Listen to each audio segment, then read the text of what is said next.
new power. We the people choose, keep the energy moving. Move energy, move. The new energy movement. Move energy, move. Keep the energy moving. Move energy, move. The new energy movement.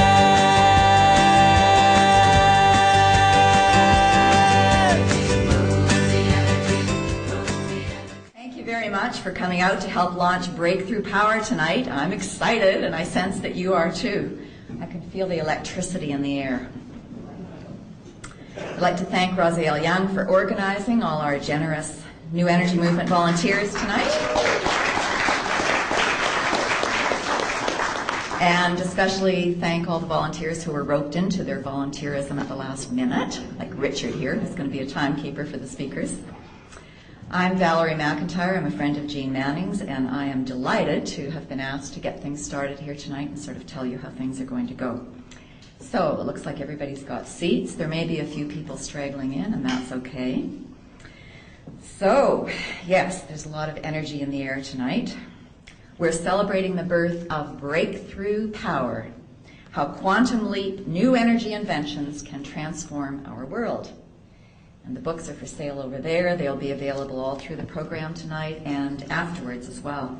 So tonight you're going to meet the authors, Jean Manning and Joel Garvin, and also several researchers who are profiled in the book, who are eager to share their knowledge and also to discuss their work with you later in the evening. Breakthrough Power. Why do we need breakthrough power? Well, the book says, the authors tell us, that products based on petroleum, natural gas, and coal will be useful to humankind for a long time to come.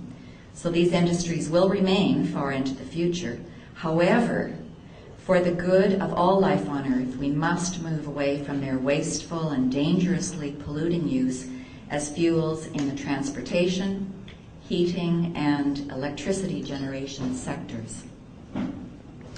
Breakthrough Power is written in an easy-to-read style with anecdotes and photographs. It introduces a huge topic, why the grassroots effort to bring clean energy abundance to humankind needs the support of regular people everywhere. This book is about solving a dilemma. It's about bringing a new era of energy abundance into view. It's about dedicated scientists in pursuit of cosmic energy and of technologies that mimic nature and that are in harmony with nature, and instead of warring against nature.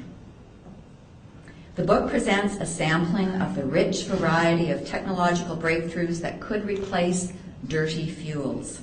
You'll read about early energy pioneers, Nikola Tesla, Victor Schauberger, Henry Moray, John Keeley, Walter Russell, and Wilhelm Reich. And you'll read about Floyd Sweet shaking the magnetic field, and Tom Bearden challenging the known laws of physics. You'll also meet members of the current scientific community and discover that there's far more to consider than conventional alternatives like solar and wind technologies. You'll read about cars running on water, about inventions using powerful magnets, and about the difficulty faced by inventors whose work challenges current scientific thinking. Yes, it's definitely an opportune time for a quantum shift in how we power our lives and in how we use our personal power to bring about the change that we want in our world. So, co-authors Joel Garvin and Jean Manning are heaving a sigh of relief tonight, right? And celebrating to write a book about such an important subject at this critical time in history, and to make complicated science and technical information accessible and enjoyable to a lay audience is a truly great accomplishment. And we're all here to mark the occasion. Thanks to Jean and Joel and many dedicated researchers, we're learning a new way of looking at the world. And I quote from the preface, "There are better ways to go. We don't have to resign ourselves to a brutal future." It's energy wake-up time, and Breakthrough Power is the right book for this moment. One fully awake person who's doing his best to awaken others is Joel Garvin, one of the co-authors of Breakthrough Power. Joel Garvin is a scientist with over 20 years' experience in product development and as a technical consultant to the paper, chemical, building products, and water treatment industries. Joel has consulted with dozens of large and small companies in North and South America. He is a highly regarded speaker in the industry, and he regularly instructs classes of engineers. And as well as doing his day job, Joel also speaks passionately whenever he has time in support of new breakthrough energy technologies. Joel is the president of the New Energy Movement based in Portland, Oregon, which is the inspiration for our own New Energy Movement here based in Vancouver. New Energy Movement, also known as NEM, is a grassroots nonprofit organization dedicated to creating a sustainable civilization and a sustainable global economy based on advanced clean energy technologies. Joel is one of those individuals who takes his humanitarian responsibilities seriously, who regularly goes to bat for humanity and for the environment. And last year, he even went to Washington to present an historic piece of legislation calling for federal support for research and development of advanced clean energy technologies. The document is called the Energy Innovation Act, and although it was written for the US, it can be applied in other countries as well. You'll read this document in the book, Breakthrough Power, and you'll also read about Joel's experiences in Washington. Ladies and gentlemen, please give a warm Canadian welcome to Joel Garvin.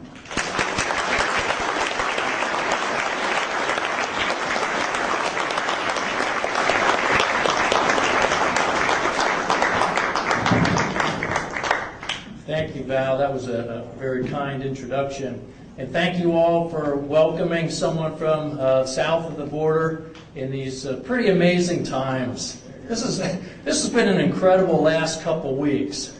And I'm not going to be presumptuous at all in expecting that any of you have been following the political scene down there, because I know you have your own that's going on concurrently with our historic presidential election possibilities down in the U.S. Certainly you are aware of what is impacting all of our pocketbooks and our retirement accounts and portfolios of assets, and that's this economic meltdown that is seemed to be spawned by Wall Street. I think all of this can be tied in to what we are here to talk about and the message that we want to deliver. I think maybe the best way to start is to remind us that we should continually ask this question: what kind of world do we want? What kind of world do we want? And is the world that we've observed in these last 2 weeks that world? It doesn't fit my vision. I doubt it fits any of yours. It certainly doesn't fit the vision for the legacy that we have in the children, including little Rio here, who is Jean's granddaughter, and she's incredibly bright. I have my own daughters and now a 1-year-old granddaughter, and so it always keeps in the front of my mind what our obligation is to these who come after us. So what kind of world do we want? I mean, we can envision something where we have a world full of abundance for everybody. It's a shared abundance. We have a world of cooperation, where we have a world with clean skies, silent streets, even when vehicles are traveling on them, where you can actually have a conversation curbside, even in the middle of rush hour traffic. That's a possibility that new energy promises us. And the quaint idea of having gone to war for oil. How absurd. And I hope that when Rio is, let's say, 20, she can look back and say, did this really happen? Did you guys really do that, Mommy? That doesn't make any sense. I'm glad that we don't have to do that. You know, those are the types of things that I hold in my vision is a world of peace. One where there's no need to struggle in competition for scarce resources.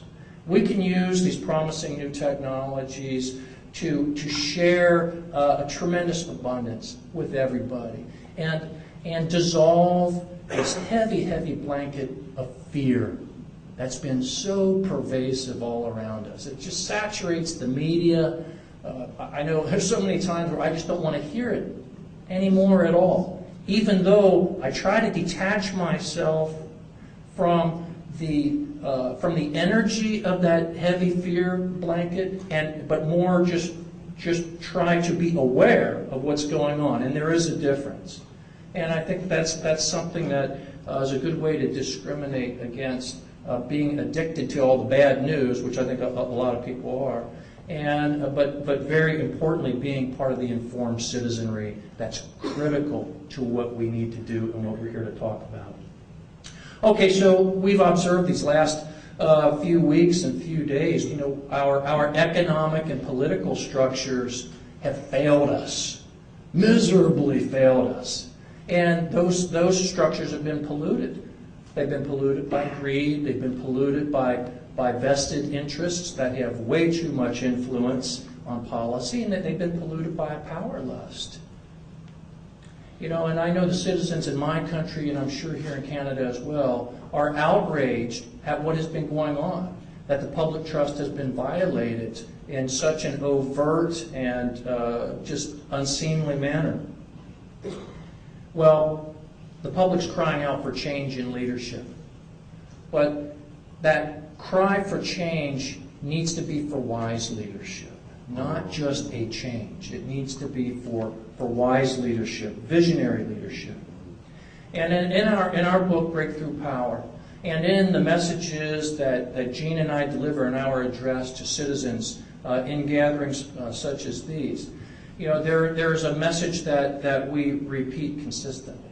And it's that the single most highly leveraged opportunity we have to make advancement towards solving complex global problems lies in a transformation in the way humanity generates and utilizes energy. It's a mouthful, I know that. But if you examine it closely, you find that energy it pervades every aspect of our life, from food production to transportation to why we have military forces to our geopolitical structures and positioning. It's everywhere we look. And so if we're envisioning this world that we want, and it's clearly not coming about from our current policies, we need to make changes not just in those policies, but in the foundation that underlies them. And that foundation is the energy market itself. So when we look at the energy market, what do we see? What do we see with our current policies? Again, we see a structure that has failed us. And for the same exact reasons that the political and the economic structures have failed us. It's been greed, it's been undue vested interest, and it's been power lust. And those are all understandable because we all have our own vested interest tendencies. We all have a personal stake in something that we feel is so important that we sometimes exert our will on others. So we all can understand this as humans, that this has been going on. But as conscious humans, we also know we can make a choice to rise to something better. And we're not looking for retaliation, retribution, or vengeance. What we do want to have is a cooperative effort, including with those who may have been oppressive, and ask them to join us in the cause for a new tidal wave of wisdom to bring tremendous changes to this planet. We need an urgent change in the energy direction. We need a change in policy, not just putting lipstick on dirty coal and calling it clean coal. So some of you have been following what's going on down south. Okay, but we do need truly non-polluting technologies, not nuclear technologies that have been spoken about enthusiastically again and again by the two leading presidential candidates in the U.S., because that's not going to get us where we need to go. It's not the world that we envision to simply pass off toxic radioactive waste to these future generations. That's not the world that I want. I don't want that for my children or grandchildren, nor for yours. So wise leadership needs to wake up and realize that that should not even be an option on the table. What about a massive investment in the research and development and deployment of breakthrough energy technologies? A massive investment. Well, what are we doing instead? There's a call for more oil drilling. How does that get us the world that we want? Why is it that one of the leading candidates, in this case Senator Obama, he says, well, get this, I'm going to invest $15 billion over the next 10 years to invest in renewable energy technologies. $15 billion over 10 years. Sounds like a lot. Well, guess what? The U.S. spends $15 billion every 6 weeks in Iraq. We've been doing that for 5 years. And it looks like we're going to keep doing it for at least the near foreseeable future. All right, where are the priorities? How is that wise leadership? How does that get us the world that we want? We have the citizens of my country now just been saddled with a near $1 trillion obligation to bail out Wall Street and banks. Now, how is it that we can fund all of these massive investments in war and massive bailout for irresponsible and greedy behavior when we haven't been able to allocate a small fraction of that to what is in the best interest of our planet? How is that possible? It's because there's a profound lack of wisdom, a profound lack of leadership. And we cannot expect the leadership that we seek to come from the politics as usual. It's not going to happen. That's why it's so important for us to have the leaders come from average, everyday citizens like each of us gathered here. And that's my call to each of you.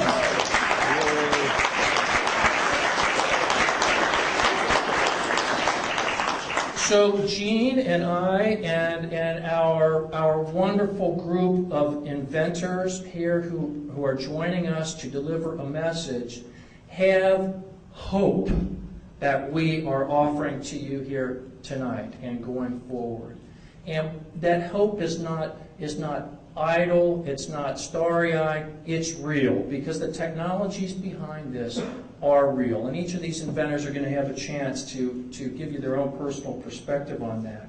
So with a very real basis in technologies that are the platform for revolutionary change in energy, it means we can transform a world that's plagued by fear. It has resource scarcity in the minds of people everywhere. It has us looking at an environment that's in devastating decline. I heard the other day that 1/4 of the planet's mammals are endangered, and virtually all the primates as well. Well, you know, when that's happening, we're endangering ourselves as well. Well, we can transform that world to one that's healthier, cleaner, happier for all of us. It's based on shared abundance. It's based on cooperation, and it results in peace, real peace, not truce, because all that we've had for as long as I've been alive, and I think probably for all of humanity, all that we've ever really had is truce. Because with truce, the arms are always kept at the ready. Real peace, the arms no longer are required. And that's a real distinction I'd like to make. I want to give you 2 quick examples of why this is real. Forgive me for going over my time here. All right, one of these is a fascinating technology, and it was actually featured on one of the slides here by a company called Blacklight Power, the brainchild of a genius inventor and scientist named Dr. Randall Mills. And Dr. Mills has invented this process he calls the blacklight process that really breaks new ground in physics. And what it does is it basically is a reaction between hydrogen and a very common metal, that acts as a catalyst. When these react under heated conditions, there's a tremendous change that happens in the hydrogen, something previously thought impossible. The hydrogen atom itself actually shrinks. And I'm not going to go into the technical detail of the chemistry of that. But when that happens, when that atom shrinks, it releases a tremendous amount of energy. And this was thought impossible from the laws of quantum physics. So there's a lot of physicists who thought this was ridiculous, what Dr. Mills has discovered. But now more and more their eyes are being opened to see that, whoa, there is something really here. This technology has been vetted by several physicists and chemists. And he is fortunate in that he has a very high-powered team of business folks, credentialed scientists behind him now. And he's launching his process next year to start replacing the polluting fossil fuel that's used for our central power generation at power plants with the black light power process, which is non-polluting and it's recyclable, the process itself. And the hydrogen that comes to this process is generated from water instead of from natural gas. So this is a tremendous breakthrough, and you hardly ever see a blurb about it unless you know where to look. Well, guess what? It's in Breakthrough Power. You can read about it there, and you can find it with links from the New Energy Movement websites and the New Energy Congress website. That's one technology. Another one is water as fuel technologies for powering vehicles. There's an inventor who's no longer among us, but his name was Stanley Meyer. And he invented a process that could break down water using a novel electronic technique into hydrogen and oxygen and use that as the fuel for his vehicle. And he had vetted by several credentialed witnesses a car that got 190 miles to the gallon. All right. Well, you'd think that was welcomed into the market? No, it wasn't. Well, fortunately, there's a lot of folks who are trying to resurrect that technology or bring out a hybrid of that type of technology and some that might even be better. One of the groups that is helping to lead that effort is Dr. Stephen Greer, who has inaugurated a project called the Orion Project. Well, those are a couple of technologies, and I'm not going to take much more of your time here, but I do want to just give a quick acknowledgement to those who have served as my own mentors in this journey. First among them is Dr. Brian O'Leary. Dr. O'Leary, for decades, had investigated around the world claims of anomalous energy technologies and other phenomena. And he was willing to put his own scientific credentials at risk and also be the brunt of a lot of ridicule and even what some might call blackballing of him from the mainstream because of his passion to seek out what is true. And Brian is about truth. And he's taught me a lot along the way about what I might expect as I explore and try to take this topic of new energy into political circles and other mainstream circles. And I've learned a lot from him in that regard. And Brian's a dear friend. He also is the founder of New Energy Movement. And I've been privileged to serve as the president of the U.S., a nonprofit organization, and continue in the line that Brian established. Also, Dr. Stephen Greer, who I mentioned earlier, has been another mentor of mine, both through my work with him on the Disclosure Project, which examines how we might bring out into the public domain technologies that have been secreted into these black budget projects over the last number of decades. Because there's a number of breakthrough energy technologies and advanced propulsion technologies that have been kept from the public, even though they've been developed with taxpayer dollars. Tom Vallone also is another wonderful researcher. He's been a real champion of zero-point energy technology. He also serves on the board of New Energy Movement. He's been a mentor and friend. And then, of course, there's Jean Manning. Jean has been more than a mentor. She's been a friend. She is a sister in spirit. And Brian had suggested New Energy Movement as a worthy endeavor and invited Jean and I to be among the first on his board of directors of New Energy Movement. And Jean and I met for the first time there, even though I had been well aware of her for some time. her book, The Coming Energy Revolution, which is a classic, launched 12 years ago. And here we are 12 years later, and so much of what she revealed and portrayed in that book of her vision that these things will come about in those years between 1996 and the early new millennium. Apparently, we're stymied. But yet here we are again, renewed and with a lot more eyes on it this time. A critical mass, ready to make this happen. And it's going to happen. And Jean is one of these incredible people who she gives all the praise and credit to everybody else and rarely acknowledges how much she's put into it. And I'll tell you, she's so inspirational to me, and she's a dear sister. And Jean, I'd like you to come up and address everybody and let us hear that.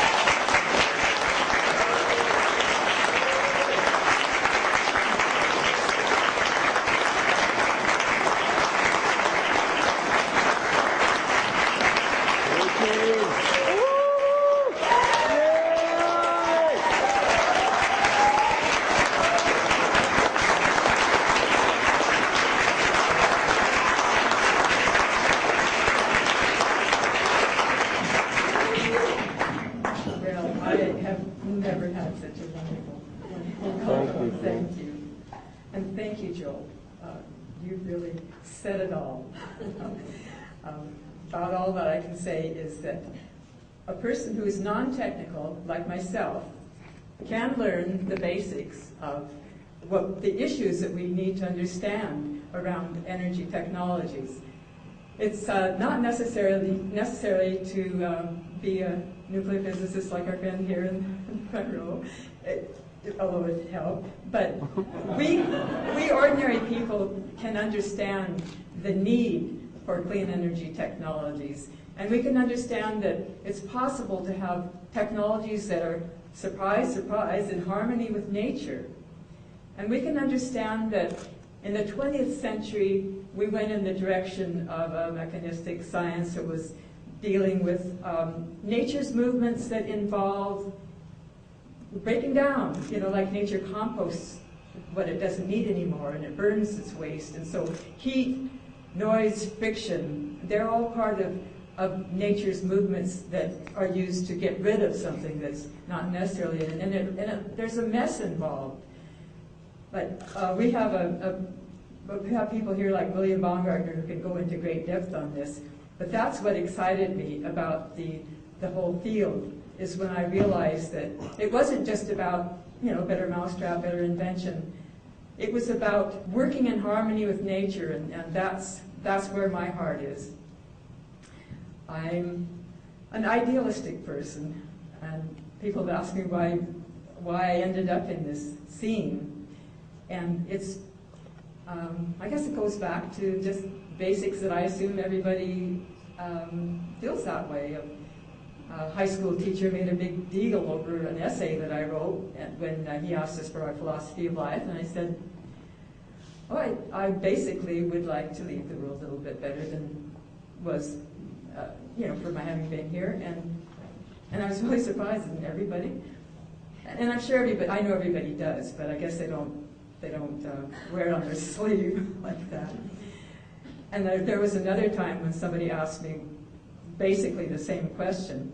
It was at one of the Tesla technology conferences in Colorado Springs, and an engineer from Toronto, a consulting engineer that John Hutchison knows very well known, he came up behind me. I was sitting in the middle of a meeting hall, and I would just be there with my steno notebook and my camera and my tape recorder so that I could record the words of these scientists and take them home, not take the scientists home, put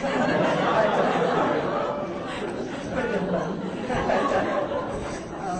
take the notes home and transcribe the tapes, and in the process I learned a lot by transcribing the tapes. And At the time, I was writing articles for a magazine called Explore. The publisher, Christine Jackson, didn't have money to pay me, but she had lots of air miles because she back and forth to Germany a lot. So she provided the transportation so that I could go to these international conferences where the experts were speaking, and that was the best place to find them all clustered together and interview them. It was a lot more efficient than traveling to each of their homes and labs, although I did a lot of that too eventually when I had a Canada Council grant for travel. So anyway, he comes up, taps me on the shoulder, and he asked, what does motivate you to come to these? And I kind of realized where he was coming from with the question, because I'd heard people's little paranoid stories about industrial spies in our midst, and or people with the Alphabet Soup Agency background, which was pretty funny. And I'd even overheard in the hall some whispering, well, who's she with? So in those days, there were very few women engineers, so I did kind of stick out like a sore thumb. There were a lot of men in the audiences, I know, because I talked to them, they weren't scientists or engineers either, but they were there to learn. They were curious and they wanted to learn about this non-conventional energy technology field.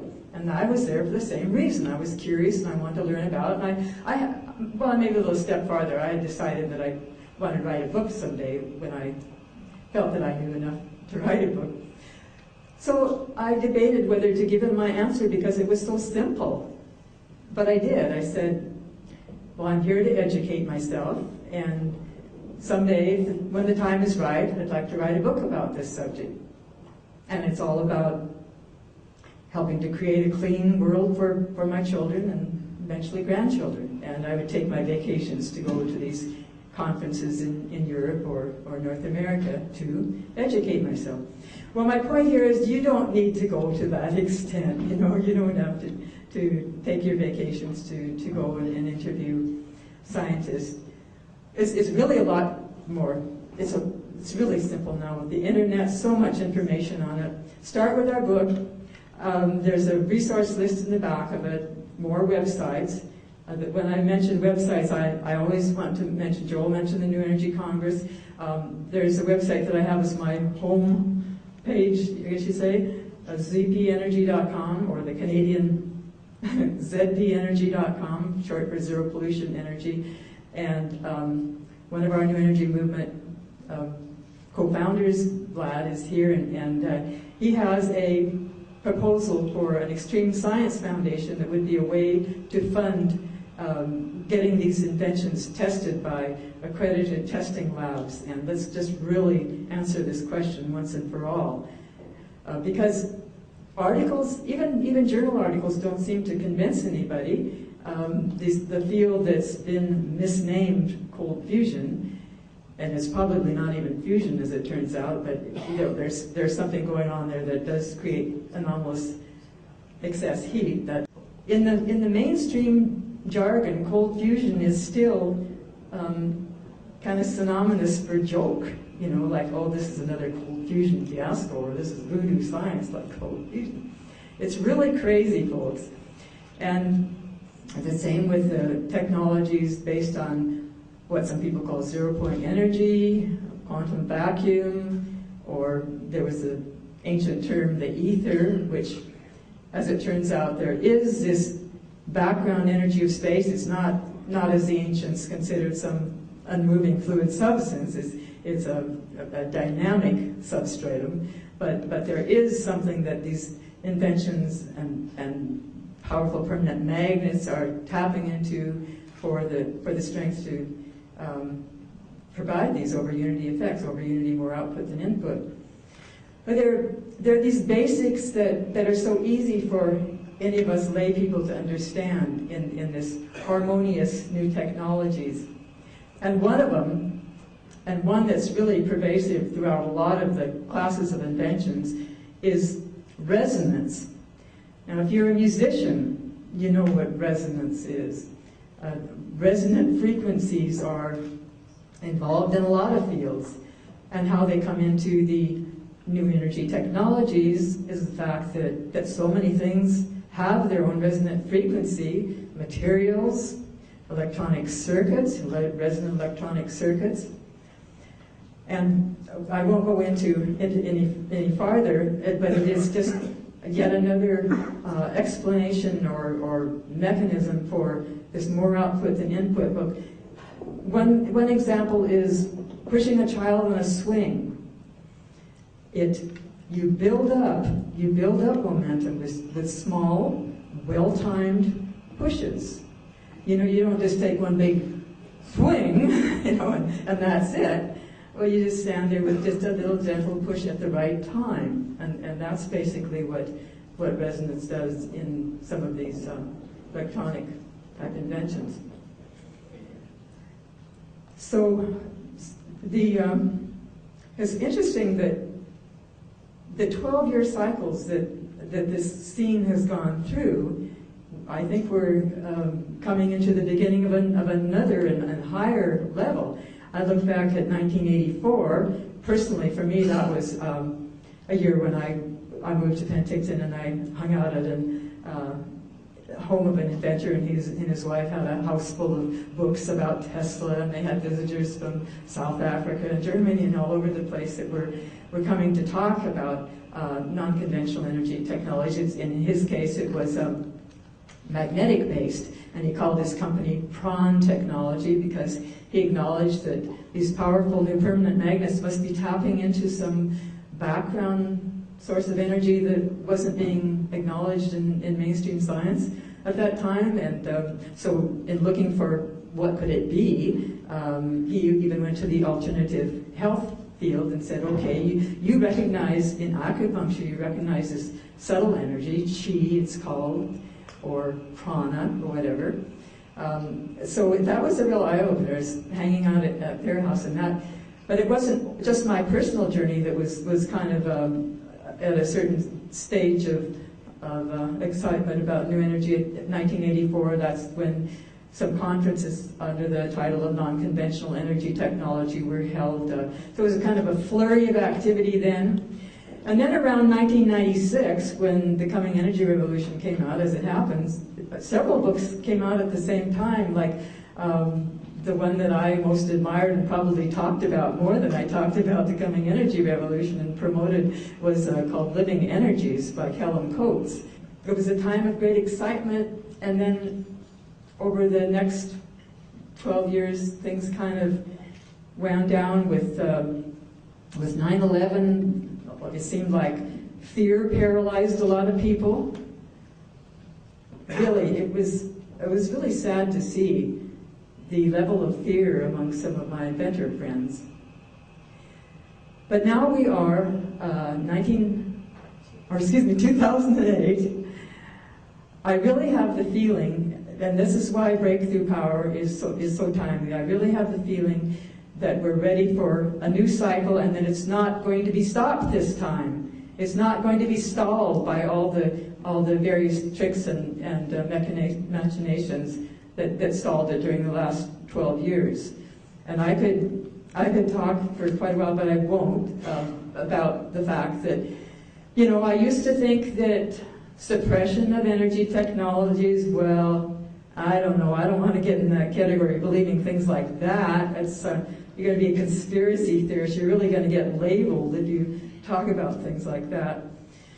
But as I personally got to know some very credible people and got to know their integrity and know their families and their associates, and when those people told me stories, they weren't just stories. I could see the pain in their eyes that these things really happened to them. The threats, the laboratories trashed, the business tricks that wherein they got lured into some very unfortunate business situation and ended up with more than egg on their face. They ended up sometimes in court battles and trouble.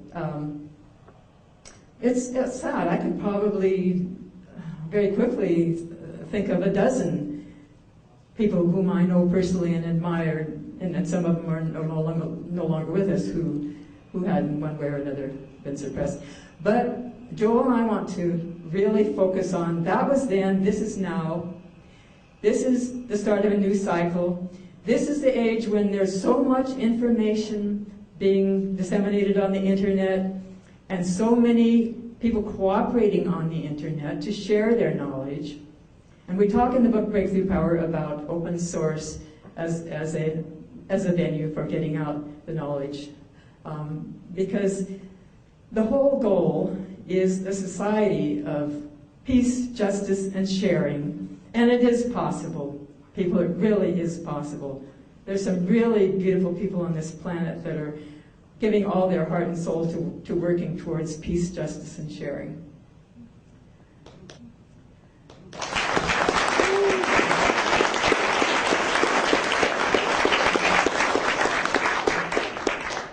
I think I've gone way over time, so we're going to start introducing our special guests tonight that we're really, really fortunate to have with us.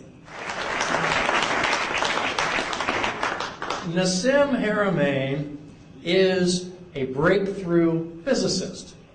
And I'll tell you, it's amazing how many times before I first met Nassim, which was it was a couple years ago in May on the Big Island at a conference there called the Earth Transformation Conference that Dr. Michael Salo was hosting. And for years I had heard about Nassim. And you have to meet Nassim. And I thought, well, I wonder if I'm ever going to have that opportunity. And finally I did, and it was at this conference. But it turns out I was the one slated to speak after him. And when you hear what this man has to say, I'm going... You know, so it was wonderful to have the chance to finally meet you, Nassim, there. Nassim Haramein has, in his career, broken through boundaries of physics. He has challenged the current physics models on a number of points that appear to be flawed, and he has been probing for the completion of the answers to those missing links. And he has done pioneering work in the underlying geometry that is material reality. And it's fascinating to see how he has put this together. And I encourage you to pursue his work. Nassim, we invite you to speak to us for the next 15 minutes. Give him a real taste of what you're all about. Thank you, Joel. It was my honor to meet you on the Big Island that time. And thank you, Jean, for inviting me. It's so great to be here. I'm so honored to be here with you all today. It's really, you know, I feel it's really important moment in the history of humanity. This moment we're experiencing this month with everything that's going on, and I think this event is really a culmination of this new beginning. This new beginning, as the old crumble, the new emerge, and this is the new. This is the new possibility for the planet, the new possibility for humanity, and a new possibility for our children and grandchildren. And I want to mention as well that Jean and Joe, you know, are pioneer and they're giants. You know, I feel humbled to be here. They have done so much to bring awareness of this change in mentality and this change in conceptual notion of our world and our reality into the public, and reaching out to folks around the world, just like you and I, you know, like people that have, you know, good logic and, you know, what I call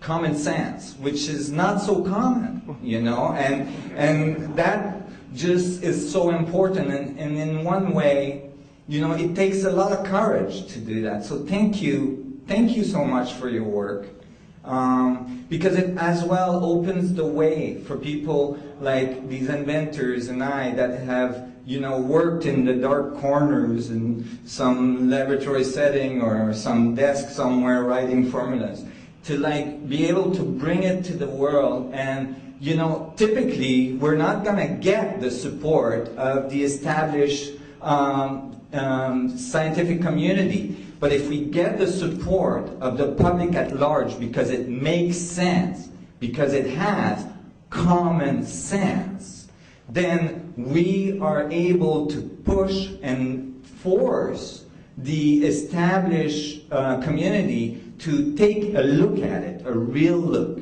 you know. And there's a big difference between skepticism and closed-mindedness. And that difference is not so well understood, right? Skepticism is approaching something with intent to understand it and to evaluate it. Closed-mindedness is refusing to look at it altogether. And, you know, that happens a lot. And I've been in those situations. I've had to sit and stand in front of some of the biggest physics, you know, buff in the world and tell them that they're fundamentally wrong about some things, you know. They've got a lot of good things going, but they're fundamentally wrong about some other things.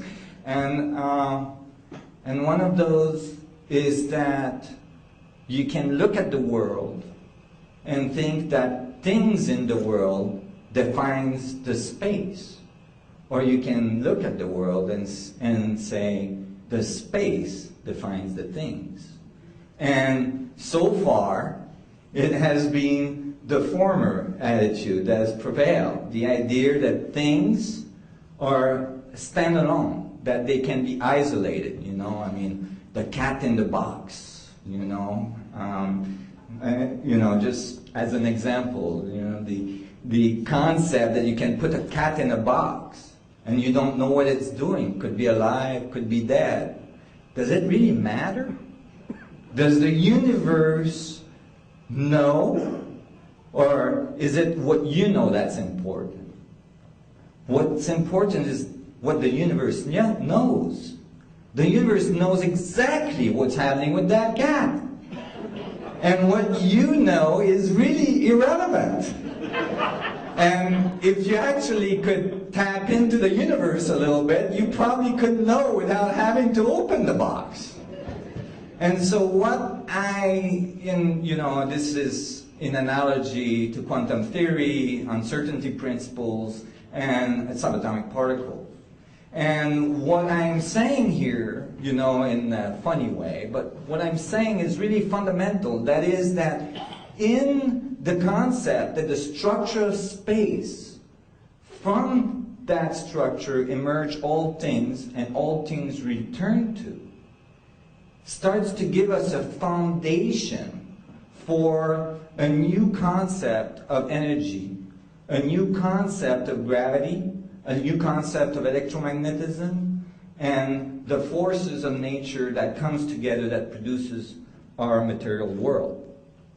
And from that view, the material world does not look so material anymore. It starts to vacillate. It's tough all of a sudden to pinpoint which part exactly is that little billiard ball you're telling me about, right? That little atom you're thinking of. And when you start looking closer and closer, you find that that little atom not only exhibit immense energy dynamics, but as well is mostly space.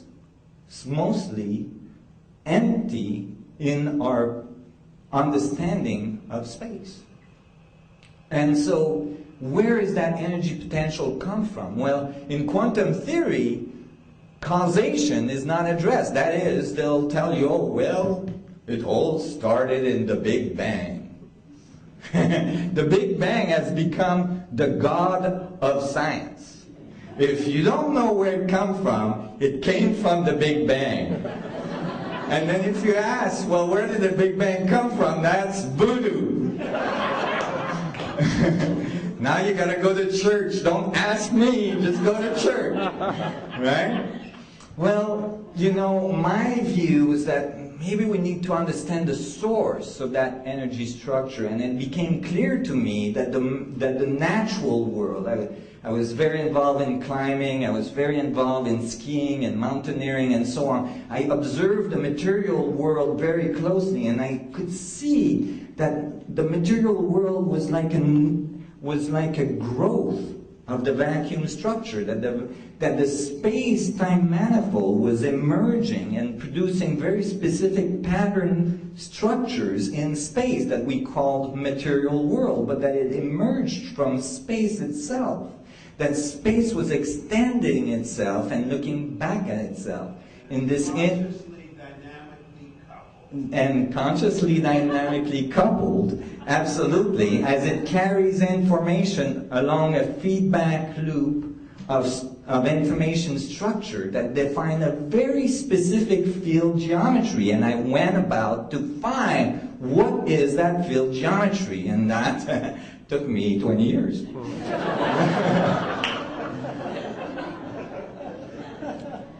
And I thought, and throughout this exploration, I realized that the application of that understanding could have huge impact on society. That is, if we could find that fundamental pattern of creation, if we could find how the vacuum extends itself and feed back on itself, then we would have the key to the fundamental structure of space.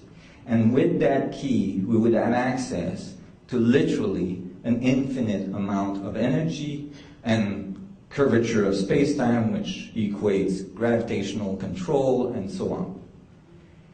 And so I started to study very intensely physics in its depth. And I found some of the difficulties that physicists had encountered.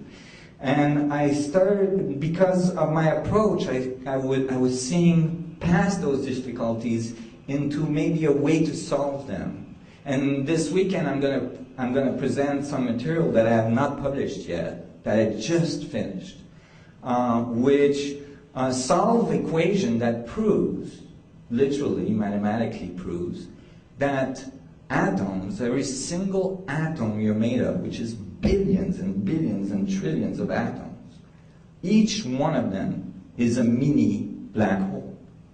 Each one of them has an infinite potential singularity at its center, and it produces the effect that we call the electron cloud. And that's why it has all these unusual dynamics, like it spins for billions of years non-stop at near the speed of light and all these things.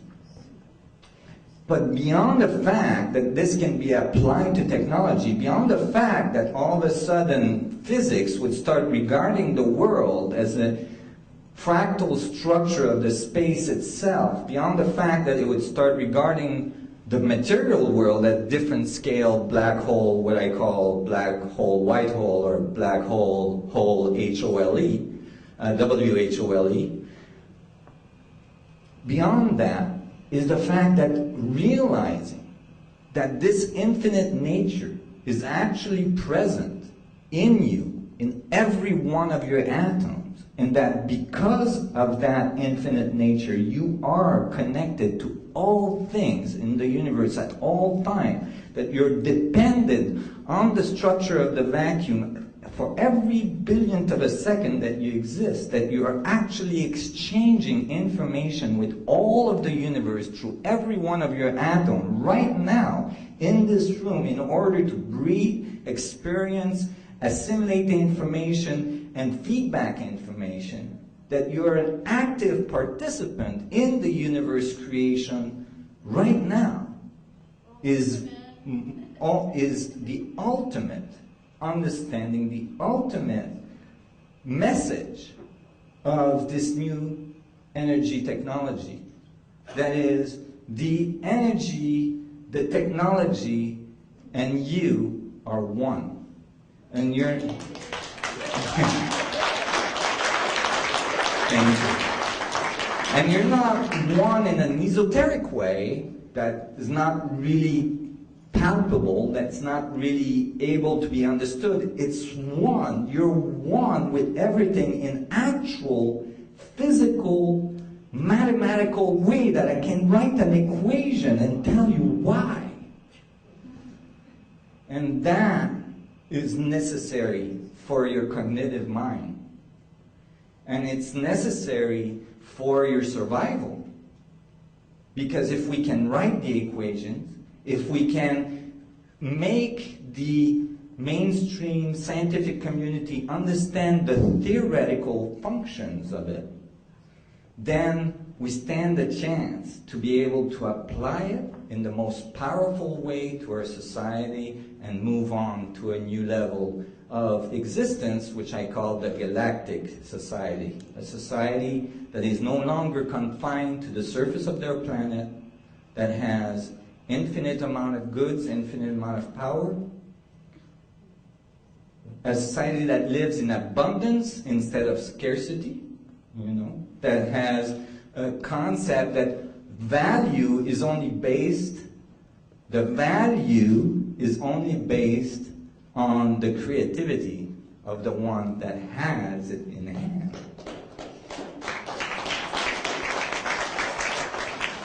And that, I believe, is the ultimate. This is what I visualize when I see our future. That's what I visualize when I look at the eyes of my 3-year-old and when I think of his children.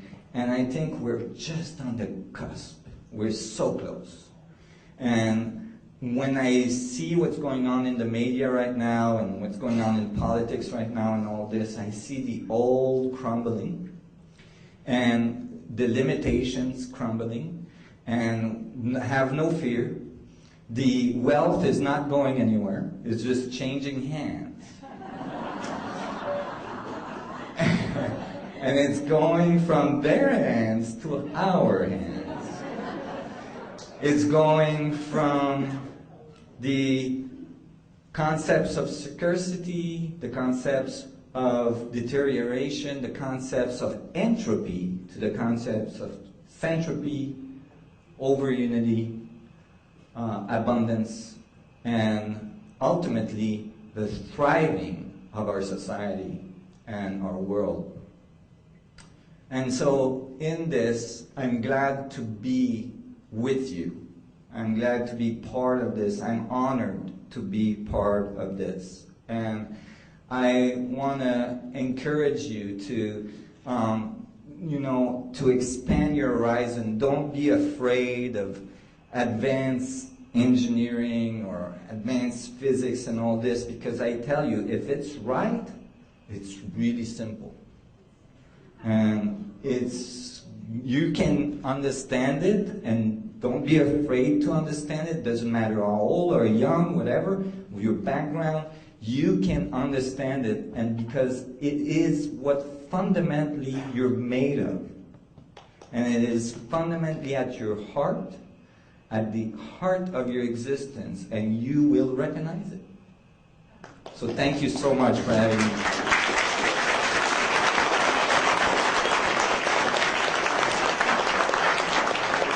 Okay, we're not all inventors here, but we've, in our book, quoted some really wise people, and we're lucky to have one of them living on the North Shore of Vancouver.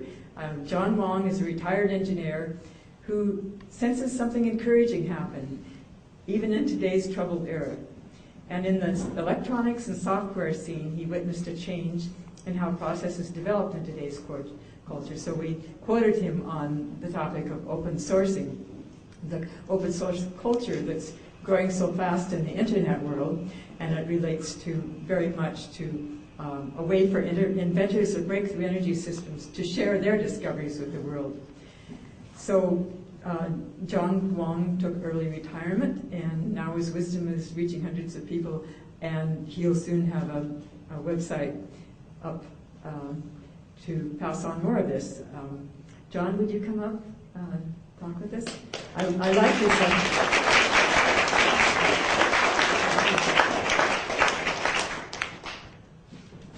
Okay, I'm a writer and not a speaker, so you have to bear with me. I just want to cover two very quick topics, because I actually wrote a long essay, but I only have 2 minutes, so So the first one is about the human technology interface, and the second is about this open source. So in the first part, the human technology interface, I mentioned that, and it seems that about this fractal geometry, that is a recursive cycle of creativity. So I noticed that also in the sociology, the same is true in this cycle of emergence, where the technology of the language, the communication, the technology feeds the progress of society, which in turn promotes further language, communication, technology. So this is a recursive cycle of a human technology interface which advances the civilization towards a more complex organization and towards a higher level of consciousness. So it was actually, in terms of technology, it was a Canadian professor, Marshall McLuhan, who in 1964 delineated how the medium affects the society, even more so than the content, and that the medium is the message. Global, village, and surfing were the iconic words that he came up with to discuss the electronic revolution, which at that time was happening, and particularly with the internet and the World Wide Web. So he called this the electronic nervous system, which is an extension of our own nervous system that actually encompasses, stretches all over the world, much more so than before. Instead of being local, now it's through the internet. We also have, in the social structure, exactly the same things happening. In the old days, it used to be the top-down, authoritarian type of structure, and with the Web 2 and also the social grassroots movement, is actually coming from the bottom up. So it's totally different. It's more decentralized, and it's more true to the true democracy that is coming up in this social transformation. And they're happening simultaneously, and they both reinforce each other. So, I actually have further hypothesis that I came up myself, and what I said was that the internet has changed the way that we communicate and the way that we live. And as powerful as it is only the beginning of the evolution of human communication 2.0, I call it. And the internet was based on uses the World Wide Web as a basis of communications. And I hypothesize that human consciousness will grow to an extent to this collective consciousness that will resemble the new sphere as envisaged by Teilhard de Chardin many years ago. And this human mind that is going to be global, we can tap into it into this global consciousness or the quantum field for non-communication, non-local communication, has proven by the most profound experiment of the 20th century. This is the Allen aspect EPR experiment that was done in 1982, and it's, I don't have time to go into that right now, but it's very interesting, and that is going to transform society. I think I think I'm probably you already. I want to say that both Jean and Joe is doing an excellent work on the technology side, and there's a correspondence social transformation that's happening, and the website that I'm going to be developing is going to trying to merge these together, and hopefully it's going to advance this new transformation that's happening. William Baumgartner is one of the inventors we feature in the book, and William's been involved in engineering all of his life. He was educated in Switzerland, spent a lot of time engineering Tesla technology over the last 40 years, and he's been a consummate inventor and developing a lot of prototypes, various different type of energy platforms, always looking for the best combination to be able to tap free energy for use in homes and businesses and vehicles. And something that William has addressed before in the question about is this suppression that has occurred in the past, is it going to continue? And he's told us directly, no, there's too many of us now. And we got to take that to heart. So basically, you are the expert in North America for the Schauberger technology and Walter Russell technology, and we'd like to hear your own comments. You know, are these new energy technologies for real?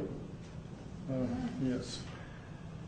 Yes, there is. I've been in this free energy movement for myself for about, I think, 35 years, on and off, with some success sometimes and a lot of failures on the other hand.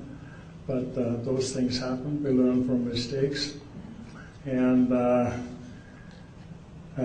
my mentors were Victor Schauberger and Walter Russell and Tesla. This is what I base my my knowledge on, and so I don't think there's much to say except that I understand that we have tables here, and if you have any questions or more in details here about inventions and of Schauberger's and myself, and so I will leave it with that.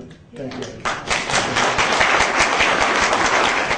Our next person I'd like to introduce is one of the most tenacious advocates of clean energy I know. In my previous book, The Coming Energy Revolution, I wrote about Martin Berger's work with Nova, an ocean energy company that's now named Blue Energy Canada. Martin Berger came up from Oregon to be with us tonight. Martin?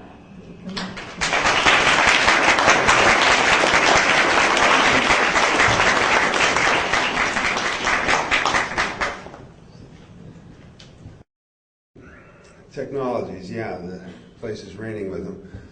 I found the Davis turbine and Blue Energy's aerospace finesse kit, and there's no brainer that the tides are there every day, and for the same.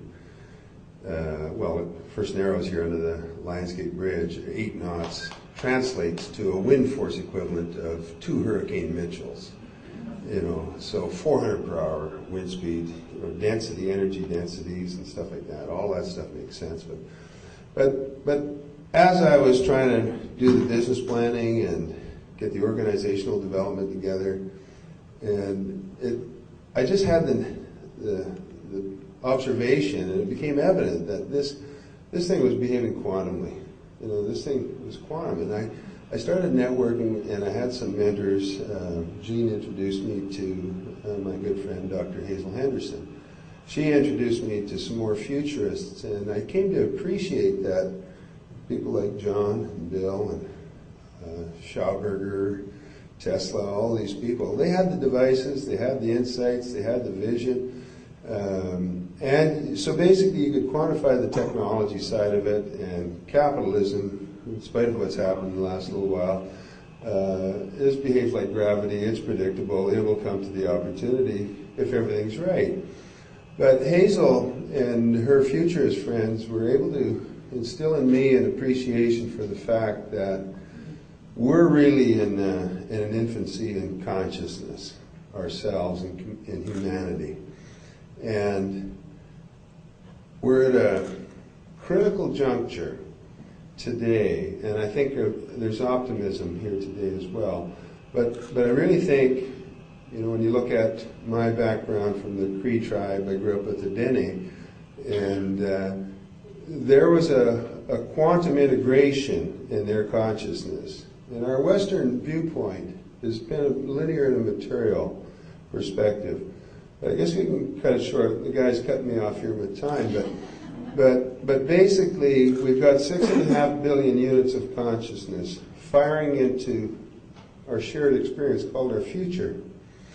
And until that signal has a sufficient gravity, a quantum mass, we will not achieve or experience that future. Today is a product of that field of consciousness from a previous period. Okay, people like Gene Manning and Joel, they play a very important role in this work. Gene's earlier book, The Coming Energy Revolution. I still get emails from people all around the world. Oh, Blue Energy. And Gene Manning, Energy Revolution.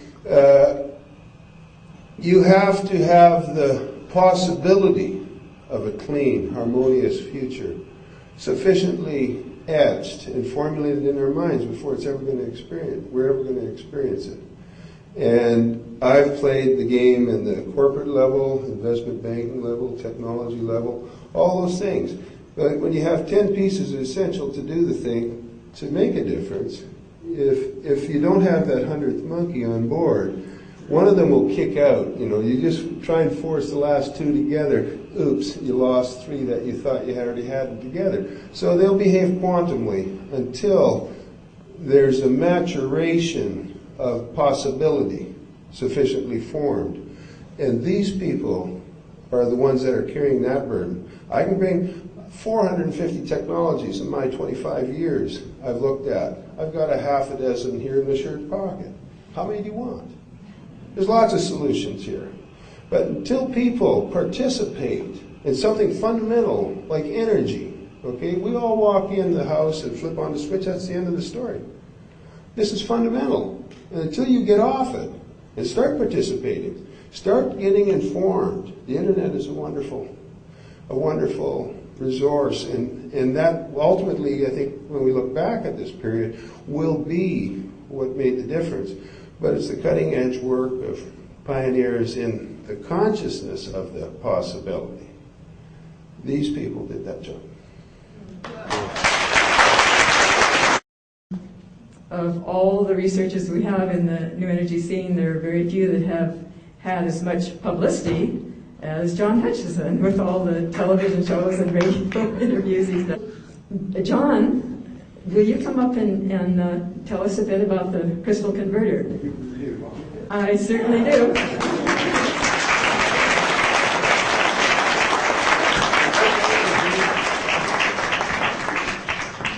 Oh, here I stand. Oh, I feel like a president talking here. Anyway, yes, Jeannie, I mentioned to Jean that we're going to work on the crystal power cell converter, crystal converter as it's known. My friend in Toronto, George Hathaway, said it would take $200,000 and about 2 years to develop it.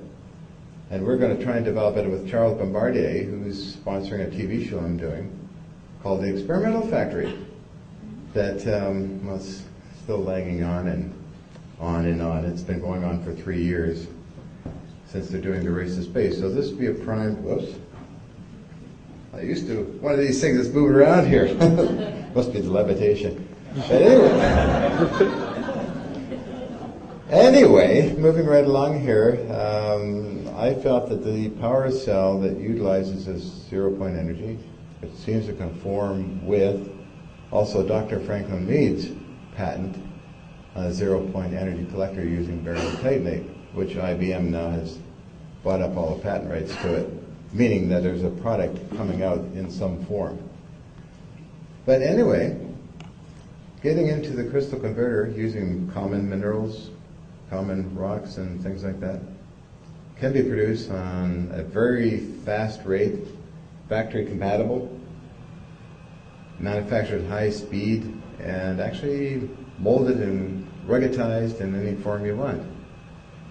So it's got a lot of potential, I feel, and George Hathaway feels, Charles Bombardier feels it also. So all we need to do, I thought to be in Belcourt by now, but I really am proud of Gene Manning to put together this book with a lot of interesting people in it that are doing incredible things, and I'd like to congratulate you all and keep up the great work, and I'll let her go.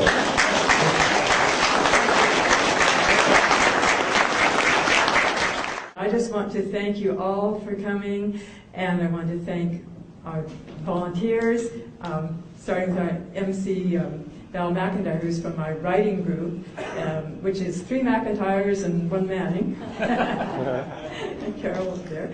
And especially, I want to thank the New Energy Movement Canada.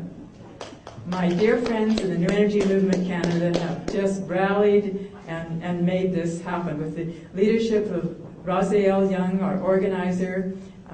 Sandra Tate has organized the book table. And the members of the New Energy Movement Canada have just really touched me with their generous help tonight. Thank you.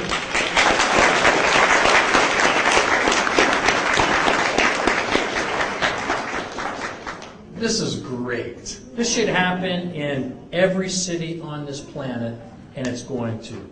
So join us in this tidal wave of wisdom we're trying to create.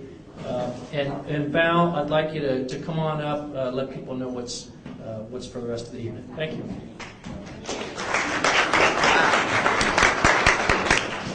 Well, ladies and gentlemen, if we didn't know it before, we know it now. We can help to bring in viable energy alternatives. I want to tell you that Dennis Bushnell, PhD, who's a chief scientist at NASA's Langley Research Center, says that new, decentralized, advanced technologies are quite capable of saving us from energy-related devastation if society seriously supports the new systems fast enough. He says the entrenched industries and entrenched politics of industrial age energy systems will only respond quickly enough to a major public movement and outcry. So it's up to you and me. There are other new energy books aimed at technical experts, but the non-techies need to understand this topic too. So all you scientists and inventors and engineers and researchers in the audience tonight, Breakthrough Power is the book to buy for the significant others in your life, so that they'll understand and support what you're all about. Do your Christmas shopping here tonight. We all need to be able to judge whether new technologies are harmful and chosen because they're motivated by making easy profits, or whether they're actually in harmony with nature and serving the best interests of humanity and the planet. And let's give copies of this book to our friends, to our MLAs, to our MPs, our Prime Minister. Let's give copies of this book to environmentalists, to Council of Canadian members, to teachers, to academics, and all public figures who are speaking out about climate change. Folks, this book needs to reach the mass consciousness, right? This is it.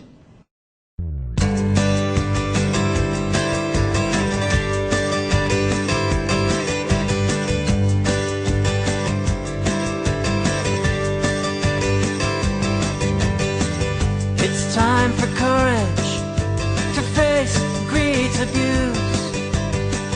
For a new power, we the people choose, keep the energy moving till the earth is clean and cool. Technology's proven the new ways that we can school. It's true, love's coming through into the world view.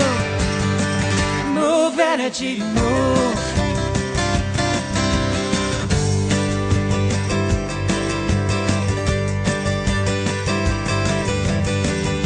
The quantum source is shining brighter than the sun.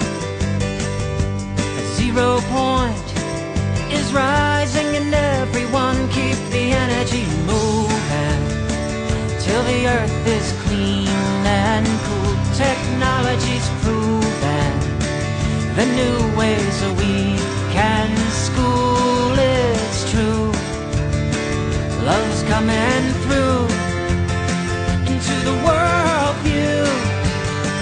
Move, energy, move. Yeah, I see the day for children beyond the fossil fuels.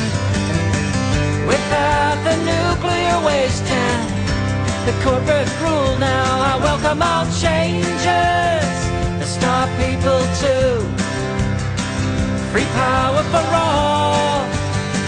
Move energy, move. Let's move one.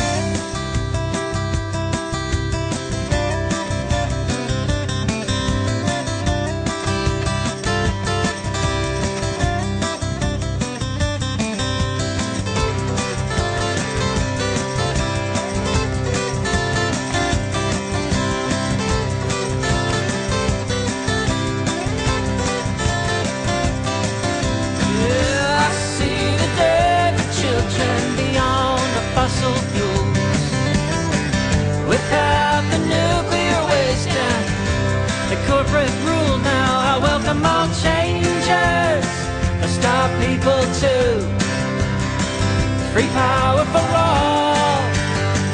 Move energy, move.